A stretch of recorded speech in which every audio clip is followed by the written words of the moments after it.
This episode of the Story Cottage is brought to you by our friends at Domestic Dominion, the Kings Ridge Elderberries, and our supporters on Buzzsprout. Go to thestorycottage.buzzsprout.com or click the Support the Show link in the show notes and subscribe for just $5 a month to get every episode ad-free. And now, on with the show.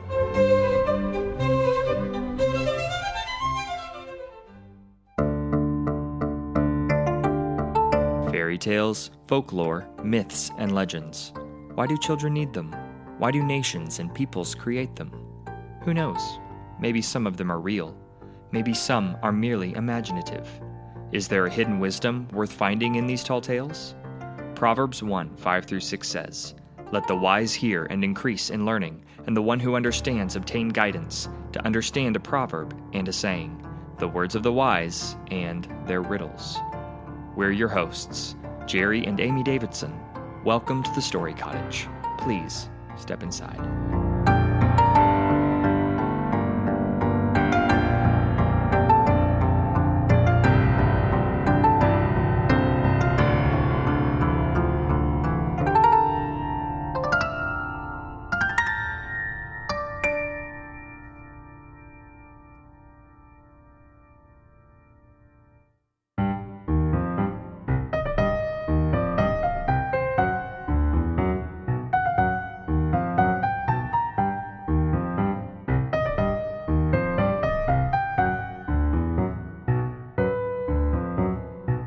Many years ago, there was an emperor who was so excessively fond of new clothes that he spent all his money in dress. He did not trouble himself in the least about his soldiers, nor did he care to go either to the theater or the chase except for the opportunities then afforded him for displaying his new clothes. He had a different suit for each hour of the day, and as of any other king or emperor, one is accustomed to say that he is sitting in council. It was always said of him that he was sitting in his wardrobe.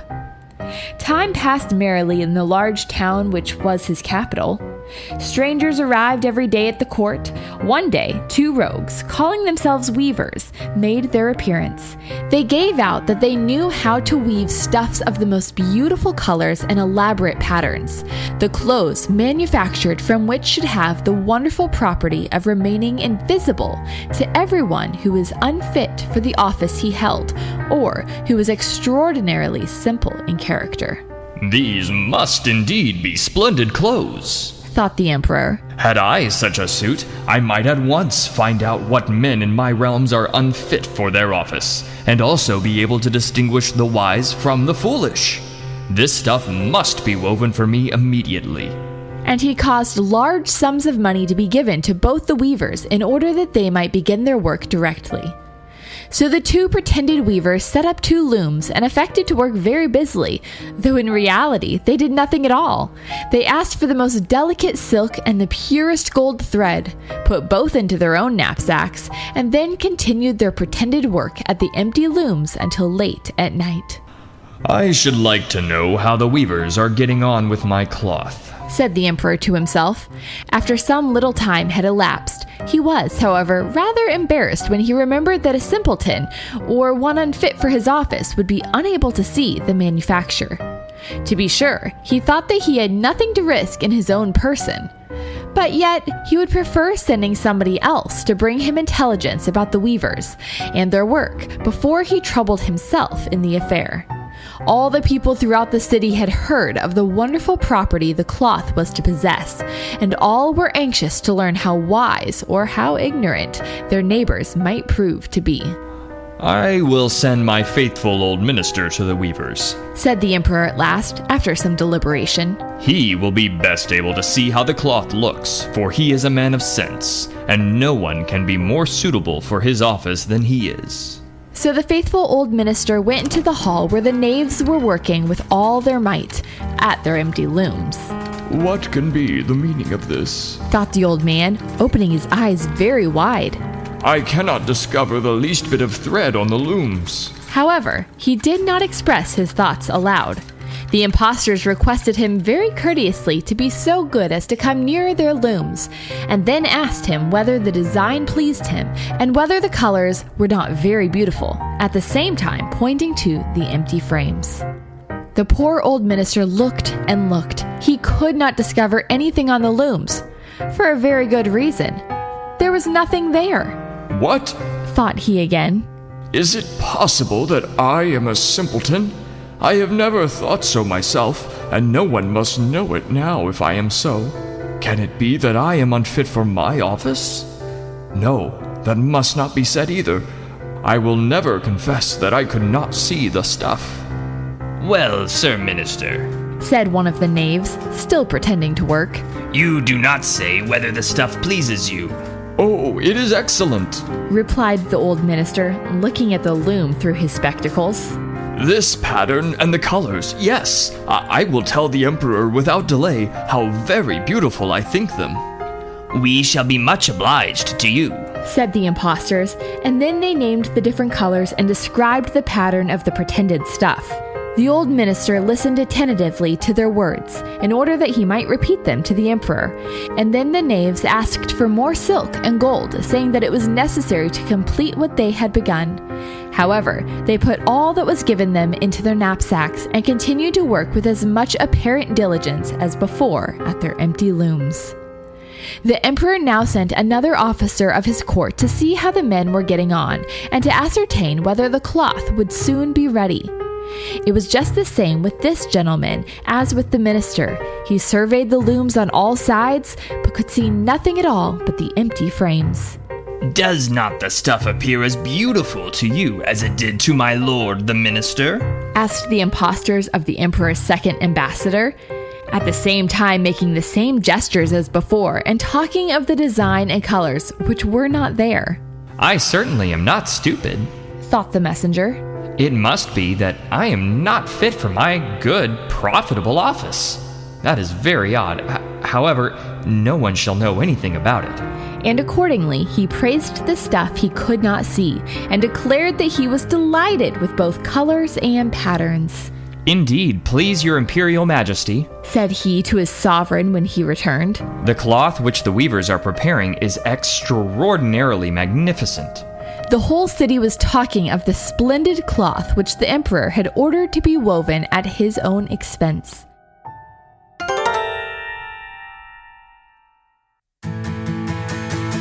Tired of evil fairies using cold and flu season to turn you and your children into ogres every year? Yeah, me too. This cold and flu season, fortify your defenses naturally with the King's Ridge elderberry syrup and elderberry products. They grow the freshest elderberries on their Indiana farm, hand-pick and cold-press them into the tastiest syrup around. And they are packed with antioxidants and vitamins to boost your immune system. Defend the castle of your family's health. Use code STORY10 for 10% off your first order at tkrfarm.com. The King's Ridge elderberry syrup. Taste the difference, help push back the curse. That's tkrfarm.com and use code STORY10 for 10% off your first order.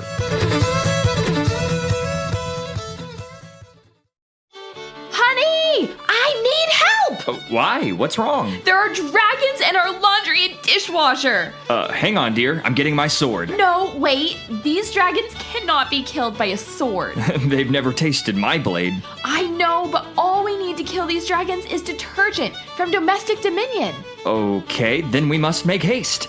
How do we get some? By going to domestic-dominion.com and entering code STORY.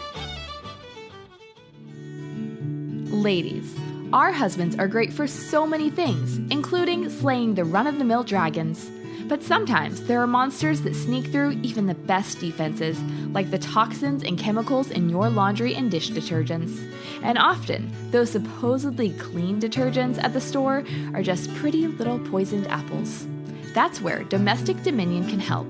They're a small, family-owned and operated Christian business whose mission is to create clean, natural, quality products that aid the homemaker and create a culture of joy, health, and stewardship to the glory of God. They value the Lord and therefore value their products. All their products are effective and made with only 4 ingredients. Each product is non-toxic, pH balanced, and contains no surfactants, fragrances, or chemicals. They leave no chemical residue, and their laundry detergent is safe to use on any kind of clothing. We use their products in our home, and let me tell you, every load comes out smelling the way Cinderella's dress looks. With Domestic Dominion, you'll have a ball doing laundry. Go to their website, domestic-dominion.com, or click the link in the show notes. And use code STORY for 20% off your first order. And be sure to check out their aprons, linen covers, and anti-feminist stickers while you're there. That's domestic-dominion.com and use code STORY for 20% off your first order. And now the emperor himself wished to see the costly manufacture while it was still in the loom. Accompanied by a select number of officers of the court, among whom were the two honest men who had already admired the cloth, he went to the crafty impostors, who, as soon as they were aware of the emperor's approach, went on working more diligently than ever, although they still did not pass a single thread through the looms. Is not the work absolutely magnificent? Said the two officers of the crown, already mentioned. If your majesty will only be pleased to look at it, what a splendid design, what glorious colors. And at the same time, they pointed to the empty frames, for they imagined that everyone else could see this exquisite piece of workmanship. How is this? Said the emperor to himself. I can see nothing. This is indeed a terrible affair. Am I a simpleton? Or am I unfit to be an emperor? That would be the worst thing that could happen. Oh, the cloth is charming. It has my complete approbation, said he aloud. And he smiled most graciously and looked closely at the empty looms, for on no account would he say that he could not see what two of the officers of his court had praised so much. All his retinue now strained their eyes, hoping to discover something on the looms, but they could see no more than the others. Nevertheless, they all exclaimed, Oh, how beautiful! And advised his majesty to have some new clothes made from this splendid material for the approaching procession. Magnificent! Charming! Excellent! Resounded on all sides, and everyone was uncommonly gay. The emperor shared in this general satisfaction and presented the impostors with the ribbon of an order of knighthood to be worn in their buttonholes and the title of gentlemen weavers. The rogues sat up on the whole of the night before the day on which the procession was to take place, and had 16 lights burning so that everyone might see how anxious they were to finish the emperor's new suit. They pretended to roll the cloth off the looms, cut the air with their scissors, and sewed with needles without any thread in them. See! Cried they at last. The emperor's new clothes are ready. And now the emperor, with all the grandees of his court, came to the weavers, and the rogues raised their arms as if in the act of holding something up, saying, Here are your majesty's trousers, here is the scarf, here is the mantle, the whole suit is as light as a cobweb. One might fancy one has nothing at all on when dressed in it. That, however, is the great virtue of this delicate cloth. Yes, indeed, said all the courtiers, although not one of them could see anything of this exquisite manufacture. If your imperial majesty will be graciously pleased to take off your clothes, we will fit on the new suit in front of the looking glass. The emperor was accordingly undressed, and the rogues pretended to array him in his new suit, the emperor turning around from side to side before the looking glass. How splendid His Majesty looks in his new clothes! And how well they fit! What a design! What colors! These are indeed royal robes! Everyone cried out. The canopy, which is to be borne over your majesty in the procession, is waiting, announced the chief master of the ceremonies. I am quite ready, said the emperor. Do my new clothes fit well? Asked he, turning himself round again before the looking glass in order that he might appear to be examining his handsome suit. The lords of the bedchamber, who were to carry his majesty's train, felt about the ground as if they were lifting up the ends of the mantle, and pretended to be carrying something, for they would by no means betray anything like simplicity or unfitness for their office. So now the emperor walked under his high canopy in the midst of the procession through the streets of his capital, and all the people standing by and those at the windows cried out, "Oh, how beautiful are our emperor's new clothes! What a magnificent train there is to the mantle, and how gracefully the scarf hangs!" In short, no one would allow that he could not see these much admired clothes, because in doing so he would have declared himself either a simpleton or unfit for his office. Certainly none of the emperor's various suits had ever made so great an impression as these invisible ones. "But the emperor has nothing at all on," said a little child. Listen to the voice of innocence! Exclaimed his father, and what the child had said was whispered from one to another. But he has nothing at all on! At last cried out all the people. The emperor was vexed, for he knew that the people were right, but he thought the procession must go on now. And the lords of the bedchamber took greater pains than ever to appear holding up a train, although in reality there was no train to hold.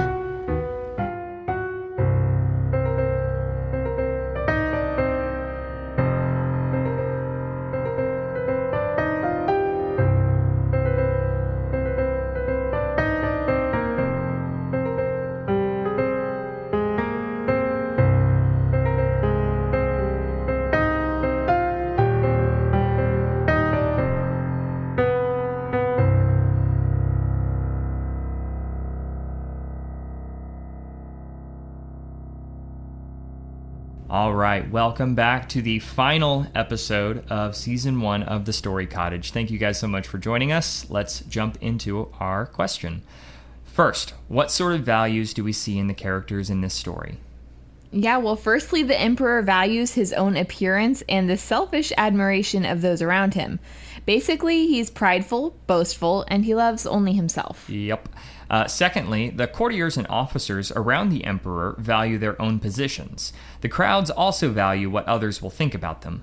None of the courtiers or crowds value the truth enough, and none of them respect their emperor, people, or the empire itself enough to risk losing their position. Only when a child says the truth are people able to think and speak rightly again. All right, last question.